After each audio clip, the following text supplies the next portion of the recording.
द्वारकेची मूर्ती म्हणजे द्वारकेतला देव नाथ महाराजाच्या घरी पाणी भरत होता महाराज का?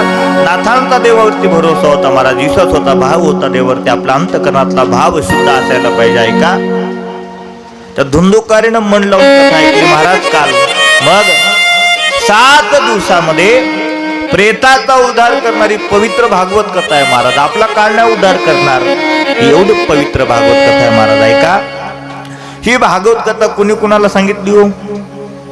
म्हणा सातेफळच्या आकाश महाराजांनी निवळ्याच्या लोकायला.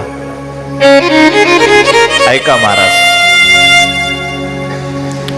ही भागवत कथा साक्षात भगवान विष्णूनं ब्रह्मदेवाला सांगितली महाराज. आपला जो संप्रदाय आहे ना, 34 श्लोकावरी भागवत, मोराचं रूप राजहंसाचं रूप घेतलेला ब्रह्मदेव, आणि त्या ब्रह्मदेवाला साक्षात जगाच्या मालकाने ज्ञान दिलं महाराज. आणि त्या ब्रह्मदेवानं हीच भागवत कथा नारदाला सांगितली महाराज. नारदानं तीच कथा व्यासजीला सांगितली, आणि व्यासजीने आपले पुत्र शुभदेवजी महाराज आणि सुतजी शौनकादी ऋषी सोबत परीक्षित राजाला सांगितली महाराज. 17 पुराणाची रचना करणारे व्यास महाराज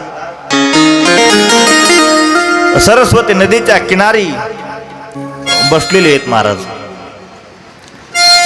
झाडाखाली बसलेले व्यासजी विचार करतायत, माझ्या जीवनामध्ये असं काय झाले की मला समाधान प्राप्त होत नाही. ज्या माणसानं 17 पुराणाची रचना केली महाराज, व्यास काही साधारण आहेत का हो? नाही महाराज. नमोस्तुते व्यास विशाल बुद्धे फुल्ला अरविंदायत पत्र नेत्र.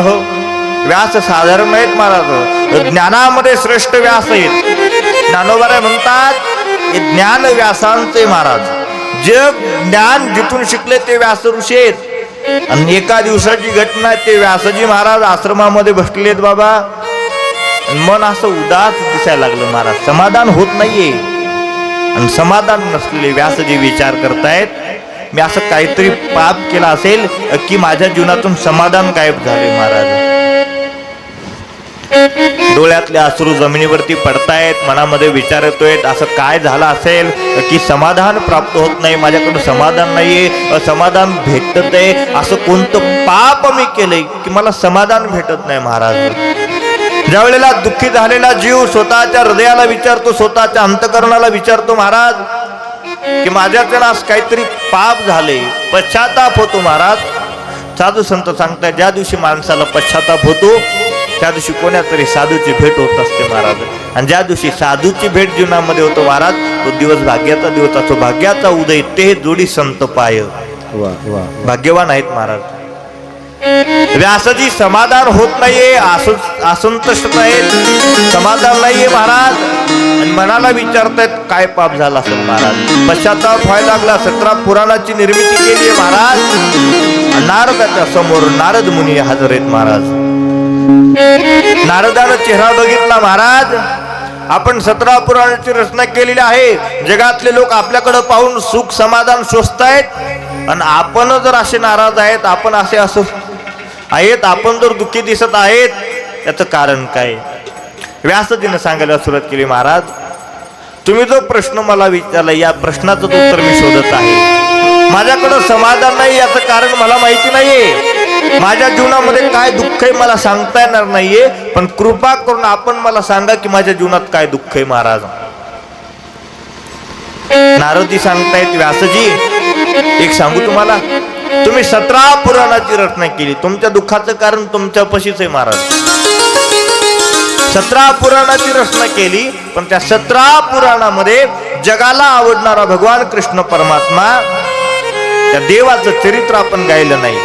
आपण 17 पुराण लिहिली, आपण वेद लिहिला, आपण ज्ञान लिहिलं, आपण ब्रह्मज्ञान लिहिलं, मग आपण भगवान कृष्ण परमात्माचं चरित्र गायलं नाही महाराज. आपण देवाचं चरित्र गा, देवाचं चरित्र गायल्याच्या नंतर तुम्हाला समाधान प्राप्त होईल महाराज. मग व्यासजी महाराज भगवान कृष्ण परमात्म्याचं चरित्र लिहित आहेत महाराज. आणि ते चरित्र लिहिल्याच्या नंतर आपले पुत्र शुभदेवजी महाराजांना उपदेश करतायत. आणि शुभदेवजी महाराज, तेच शुभदेवजी महाराज परीक्षित राजाला एक कथा सांगतायत महाराज. महाराज हा कोण होता परीक्षित राजा? आपल्याला माहिती पाहिजे ना परीक्षित कोण होता. एकेकाळी या पृथ्वीचा राजा होता महाराज परीक्षित राजा, गावचा सरपंच नाही हो. तालुक्याचा आमदार नाही, जिल्ह्याचा खासदार नाही, महाराष्ट्राचा मंत्री नाही, घराचा कारभारी कोण म्हणाले मागून? म्हणजे तो महाराष्ट्राचा मुख्यमंत्री फिका पडल, महाराज घराचा कारभारानं काय होणार आहे हो?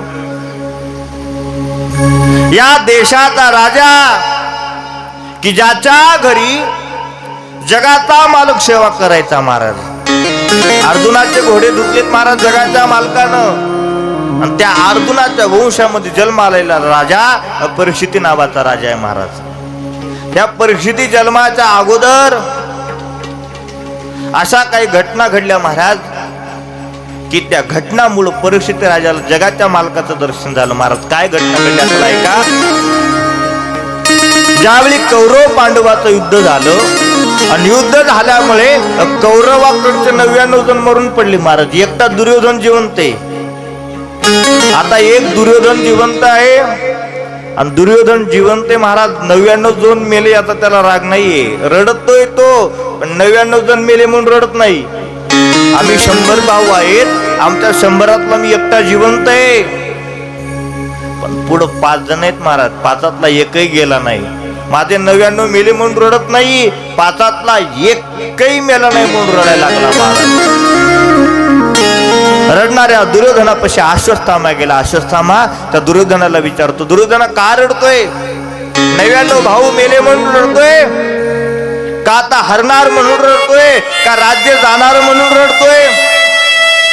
त्या दुर्योधनानं सांगायला सुरुवात केली, माझे 99 भाऊ मेले म्हणून रडत नाही, मी नाही रडत 99 भाऊ मेले म्हणून, युद्धामध्ये हारतोय म्हणून रडत नाहीये. माझ्या रडण्याचं कारण आहे, माझ्या समोर जे 5 जण आहेत, 5 जण, त्या 5तला एकही जण मेला नाही महाराज, म्हणून मी रडतोय महाराज.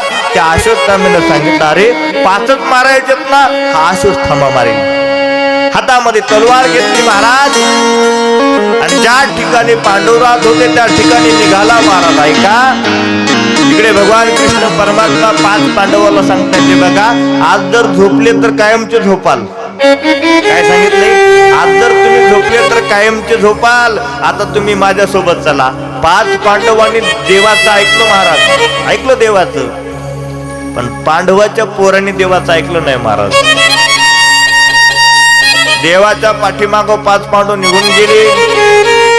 ज्या ठिकाणी 5 पांडव झोपायचे त्या ठिकाणी 5 पांडवांची मुलं झोपले महाराज. अश्वत्थामा हातामध्ये तलवार घेऊन आला, बघितलं 5 जण झोपलेत. विचार केलाय कोण आहेत? पांडव आहेत महाराज. कमरेची तलवार काढली, माय 5 मुंडके छाटले, असे हातामध्ये मुंडके धरले आणि दुर्योधनाच्या समोर, दुर्योधना जे 100 भावाला जमलं नाही ते एकट्या अश्वत्थाम्याने केले. अशी मशाल हातामध्ये धरली महाराज दुर्योधनानं. मशाल का? आम्ही 99 भाऊ मारू शकलो नाही, 100 भाऊ मारू शकलो नाही, यानं एकट्याने एका रात्रीमध्ये 5 मारले. ज्या आरती मारले त्या आरती पांडव नाहीत, पण सांगते पांडव मारले महाराज. मशालीचा उजेड असा तोंडापडी धरला आणि त्या दुर्योधनानं अश्वत्थाम्याला सांगितलं, अश्वत्थामा हे 5 पांडव नाहीत, हे तर 5 पांडवांची मुलं आहेत, मुलं. अरे माझं वैर 5 पांडवा संघ होतं, त्यांच्या मुलानं माझं काही केलं नव्हतं, आता मारलंय तर मारू दे महाराज. ऐका, सकाळची घटना महाराज. 5 पांडवांच्या लक्षात आलं, रक्ताचा पाठ व्हायला लागले, द्रौपदी रडायला लागली, 5 मुलं मरण पावलेत महाराज. काय आईची अवस्था असेल, रडायला लागली महाराज. द्रौपदी अंगणामध्ये 5 मुलाचे प्रेत आहेत, डोळ्याच्या समोर चित्र उभं करा. एकीकडे 5 पांडव बसलेले आहेत, एकीकडे भगवान कृष्ण परमात्मा, द्रौपदी, कुंती, सुभद्रा, प्रत्येकाच्या डोळ्यामध्ये पाणी महाराज. 5 मुलं मरण पावलीत, प्रत्येक जण रडायला लागलाय महाराज. अर्जुनानं देवाकडे बघितलं, देवा ज्या खुन माझे मुलं मारले असताना मी जिवंत नाही सोडणार देवा. अर्जुनाला कळालं महाराज अश्वत्थाम्याने माझे मुलं मारलेत महाराज. अश्वत्थाम्याच्या शोधार्थ निघालेला अर्जुन अश्वत्थाम्याला पकडतो महाराज आणि त्याला मारायचं ते लक्षात आलं. याला इथं नाही मारायचं, याला कुठं मारायचं? याला ज्या ठिकाणी माझ्या 5 मुलाचे प्रेत पडले त्या ठिकाणी नेऊन मारायचं महाराज.